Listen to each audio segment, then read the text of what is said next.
ఆ స్వామి లీలలు అనూహ్యాలు. ఆయన పెట్టే పరీక్షల్లో నెగ్గడం హుంకరించినంత తేలిక కాదు. అవును, స్వామి సులభుడు కాదు. ఎంత మాయ చూపినా సరే, ఎంత శోధించినా సరే, వారి సేవలు చేసి అనుగ్రహం పొందక తిరిగి వెళ్ళను.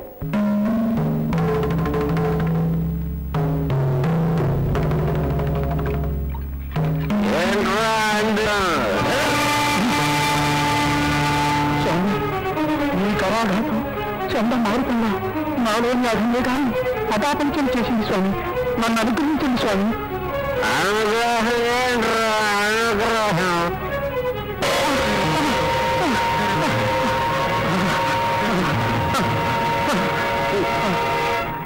స్వామి, మీ చేతులకు ఉపయోగపడిన ఈ చేతులు పోయినందుకు నాకు చింతలేదు. అంతెందుకు కాళ్ళు కళ్ళు పోయినా సరే నా శిరస్సు మీ పాదాలకి అంకితం. కార్తవీర్య, ప్రభు ప్రభు, ఈ దీన్ని అనుగ్రహించావా తండ్రి? దత్త ప్రభు ప్రభు. కార్తవీర్య, ఎమ్ము. కార్తవీర్య, నీవు కాబోయే చక్రవర్తివి. నీకేం వరాలు కావాలో కోరుకో. స్వామి, నేను చక్రవర్తిని కావడం మీ అనుగ్రహ విశేషం. కానీ నా ప్రజాపాలనలో ధర్మం నిత్యం అభివృద్ధి పొందాలి. అంతేకాదు, ఇతరుల మనోభావాలన్నీ నాకు తెలియాలి. ఇక యుద్ధంలో నన్ను ఎదిరించగలవాడే ఉండకూడదు. నీటిలో, నిప్పులో, నీటిలో, నేలలో అన్నింటిలోనూ నాకు అనర్కలమైన గమనం ఉండాలి. ఇవే నా కోరికలు స్వామి. కార్తవీర్య, నీవు అణిమాది అష్టసిద్ధులనే కోరుతున్నావు. ఎంతో ఘోర తపస్సు చేసిన యోగులకే గాని అవి లభించవు. అయినా నీ కోరిక త్వరలో ఫలించే మార్గం. కార్తవీర్య, నన్ను ఆశ్రయించి ఉన్న సాధ్వి పేరు అనఘ. మా సంతానమే అష్టసిద్ధులు. ఈనాడు మార్గశిర బహుళాష్టమి. నన్ను అనఘాదేవి సమేతంగా అర్చించి వ్రతం చేసుకో. పాపాలన్నీ తొలగి కోరికలన్నీ ఫలిస్తాయి. ధన్యుని ప్రభు. మరి ఆ వ్రత విధానమేమిటో?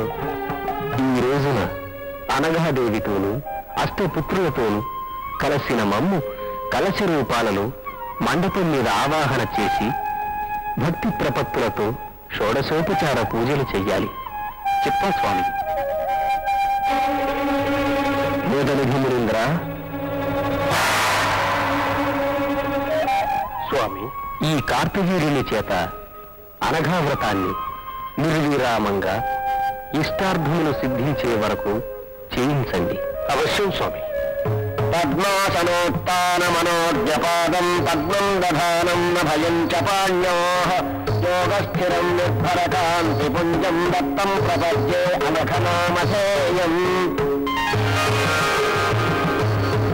ఓం అనఘాయ నమః. ఓం త్రివిశాఖ విదారిణే నమః. ఓం అవధూతాయ నమః. ఓం సచ్చిదానందరూపాయ నమః. ఓం సద్గురవే నమః. ఓం శ్రీమద్దత్తాత్రేయాయ నమః.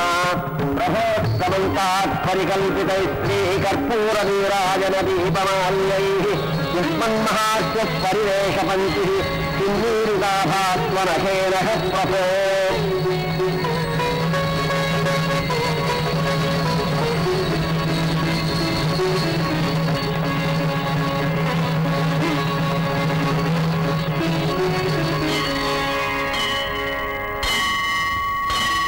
కార్తవీర్య,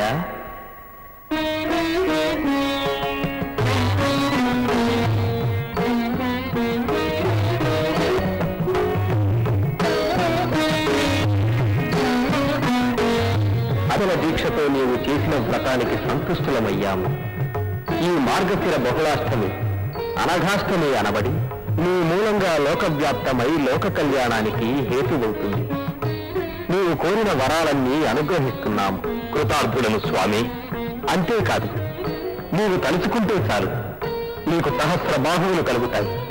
అనంత రూపాలను ఒక్కసారిగానే పొందగలవు. విశ్వంలో ఎక్కడికైనా వెళ్ళటానికి నీకు అపూర్వమైన విమానాన్ని కూడా ప్రసాదిస్తున్నాను. ధన్యుడను స్వామి. స్వామి, ఇటువంటి వరాలను పొందిన నాకు మానవ సహజమైన అహంభావం పెరిగి దారి తప్పే అవకాశం ఉంది. అటు పెడదారిన పడకుండా నాకు నీ మీద నిశ్చల భక్తిని కలిగించు స్వామి. మరొక మనవి స్వామి, జాతస్య మరణం ధ్రువం కదా, కనుక స్వామి నాకు వీరమరణమే అనుగ్రహించు. అది కూడా నీలాంటి వీరుని చేతిలోనే.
జయ జయ దత్త జనావన చిత్త, జయ జయ దత్త భయహస్త త్రిలోకపతే, జయ అజ్ఞాన తమోహర హరిహర బ్రహ్మరుతే, జల జయ జయ గురు దత్త శ్రీ గురు దత్త, జయ గురు దత్త శ్రీ గురు దత్త, జయ గురు దత్త శ్రీ గురు దత్త, జయ గురు దత్త శ్రీ గురు దత్త, జయ గురు దత్త శ్రీ గురు దత్త. జై కార్తవీర్యార్జున చక్రవర్తులకు, జై కార్తవీర్యార్జున చక్రవర్తులకు. మిత్ర సామంత మండలికి, మంత్రి మండలికి, సోదర ప్రజలందరికీ మా సాధువాదాలు. శ్రీమద్ దత్తదేవ దయాలబ్ధమైన నూత్న చైతన్యంతో మా జీవితాన్ని ప్రజాసేవకు అంకితం చేసుకుంటామని ప్రతిజ్ఞ చేస్తున్నాం. దత్తదేవుని మించిన దైవం లేదు. ఆ స్వామి ఉపదేశించిన అనఘావ్రత ప్రభావం వల్లనే మాకింతటి ఔన్నత్యం కలిగింది. ఈ ఉన్నతి ప్రజలకు కూడా కలగాలని మా ఆకాంక్ష. కనుక మన రాజ్యంలో ప్రతి వాళ్ళు విధిగా అనఘావ్రతం ఆచరించాలని శాసనం ప్రకటిస్తున్నాం. ఇక నుంచి శ్రీ గురుదత్త అనే పవిత్ర నామమే మా రాజచిహ్నము. జై గురుదత్త,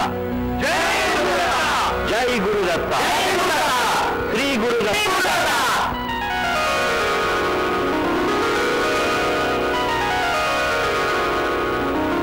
రాజాధిరాజాయ ప్రసహ్య సాహినే నమో వయం వై శ్రవణాయ.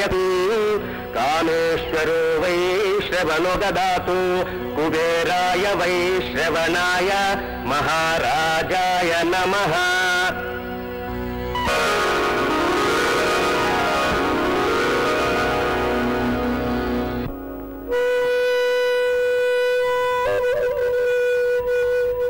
స్వామి, రాజుగారేమో దండర వేసినారు. ఈ వాడగట్టు ఎదవల్ల ఒక్కడూ కదిలి సావడు. పోనీ మా ఇంట్లో చెబుదామంటే ఆడంతకంటేను. స్వామి, నువ్వే కొంచెం ఈడు బుర్ర తిప్పాలా.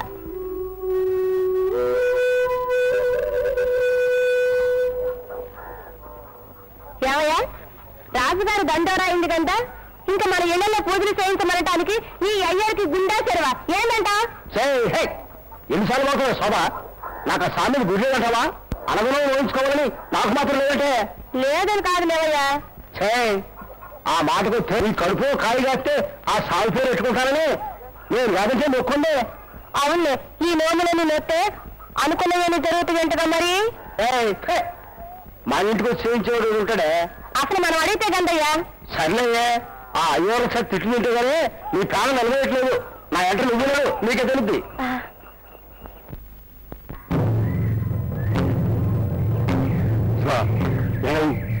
అది వస్తుందరే, ఆరే పెద్ద అయ్యారు రాజపురోహితులు ఊళ్ళో అయ్యోళ్ళందరికీ పెద్ద. ఎవరు? రాముడు గడా? ఏమిట్రా పెళ్ళాన్ని వేసుకుని విహారం వచ్చావు? ఇట్లేదయ్యా, రాజుగారు దండోరా ఎన్నకాడి నుంచి అనగుని నోసుకోవాలని దీనికి ఒకటే తపన. అందుకని. ఏమిటి పిల్లల కోసమేనా? దానికి ఇవన్నీ మీకెందుకురా? ఆ తిప్పలు మాకు తప్పవు, మీరు పడలేరు. ఓ మంచి అయ్యవారిని చూసి 4 మాటలు ఆయన చేతిలో పెట్టి చేతులెత్తి మొక్కే, మీకు అంతే చాలు. అది ఎలాగో చేస్తాం బాబు. మరి రాజుగారు దండోరా? ఒరే, ఆ దండోరాలో అందరూ వ్రతం చేయాలన్నారు నిజమే, కానీ దాని అర్థం నీలాంటి వాళ్ళంతా అని కాదు, పెద్దవాళ్ళంతా అని. తెలిసిందా? మరైతే రే, నీకు కొవ్వెక్కిందిరా. నేను చెప్పినా ఇంకా వాదానికి దిగుతున్నావు అన్నమాట. ఏ చిన్నగా బతకాలని లేదా? ఏ అంత కోపం ఎందుకంటే ఆ ధర్మగట్ట ముగించి పెద్ద ప్రభువులు అడుగుతానండి. ఆ దండోరకు అర్థం ఏంటో? ఏమిటేమిటి సరాసరి రాజుగారి దగ్గరికి వెళ్ళేంతటి మొనగాడు అయ్యావన్నమాట. అట్టే వాగావంటే వీళ్ళు మీ తోలు వచ్చేస్తారు, జాగ్రత్త. సన్నజాజి పక్క మీద సంకురాత్రి, మొగుడు పెళ్ళాలుగా మొదటి రాత్రి, పెదవులు అడిగిన రుచి రాత్రి, కౌగిలి అడిగిన కసి రాత్రి, కవ్విస్తున్నది చలి రాత్రి, కవ్విస్తున్నది చలి రాత్రి. సన్నజాజి పక్క మీద సంకురాత్రి, మొగుడు పెళ్ళాలుగా మొదటి రాత్రి.